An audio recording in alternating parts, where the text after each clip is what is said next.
बिहार के एक गांव से सर मैं कहीं जाता हूँ, राह में तो बासी खाना फेंका हुआ होता है तो मैं उसे उठाकर खा लेता हूँ। जो बचा हुआ रहता है तो मैं उसे रख लेता हूँ, क्योंकि बाद में मुझे भूख लगे तो मैं उसे खा सकूं। सर मैं एक बिहार से छोटे से गांव से बिलोंग करता हूँ। गजब गजब के लोग बा जग में, स्वार्थी भइल समाज हो। दुख में कहाँ बा केहू संगतिया, ई दुनिया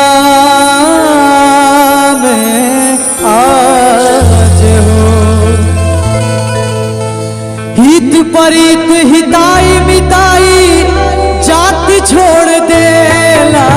हित परित हिताई मिताई जाति छोड़ देला।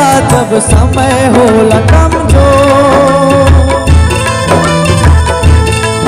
जब समय होला कमजोर तो हर केहू साथ छोड़ देला। जब समय होला कमजोर तो हर कोई साथ छोड़ देला। हित परित हिताई मिताई जात छोड़ देला। हित परित हिताई मिताई जात छोड़ देला। जब समय होला कमजोर, जब समय होला कमजोर तो हर कोई साथ छोड़ देला। जब समय हो कमजोर तो हर कोई साथ छोड़ देला।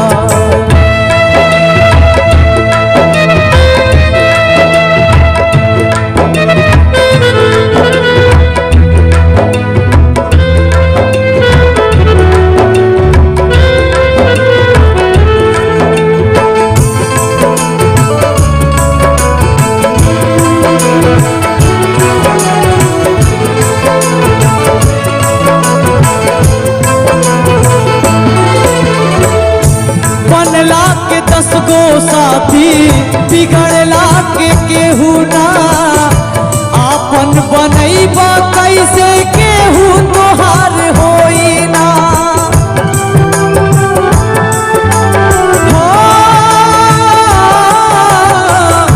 बनला के 10 गो साथी, बिगड़ला के केहू ना आपन बनैबा कैसे केहू तोहार होई ना। भाई के हाथ में हाथ, हाथ से हाथ छोड़ देला। भाई के हाथ में हाथ, हाथ से हाथ छोड़ देला। जब समय होला कमजोर,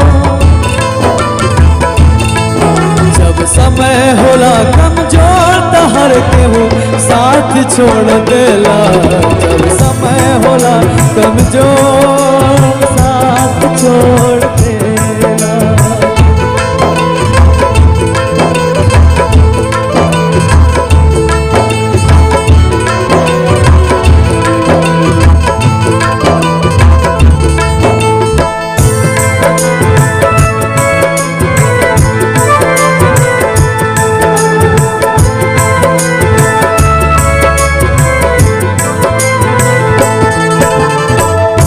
अखिया से लोर झरे नाही पूछवैया, केहू ना सहैया होला सितम के समैया।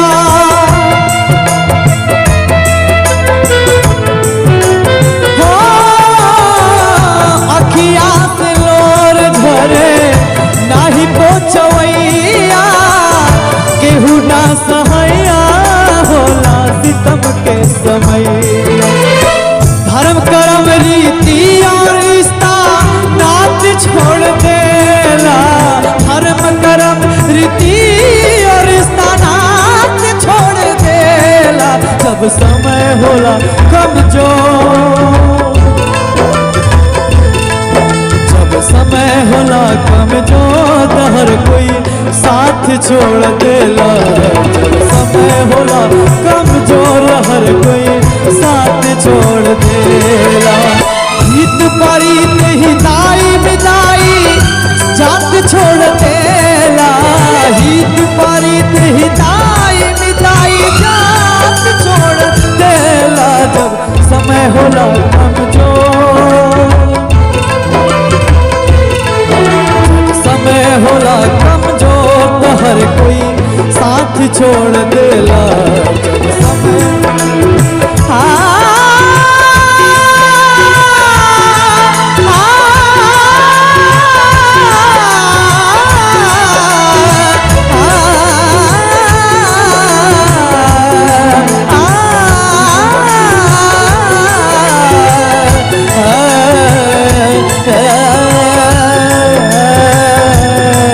जब समय समय होला कमजोर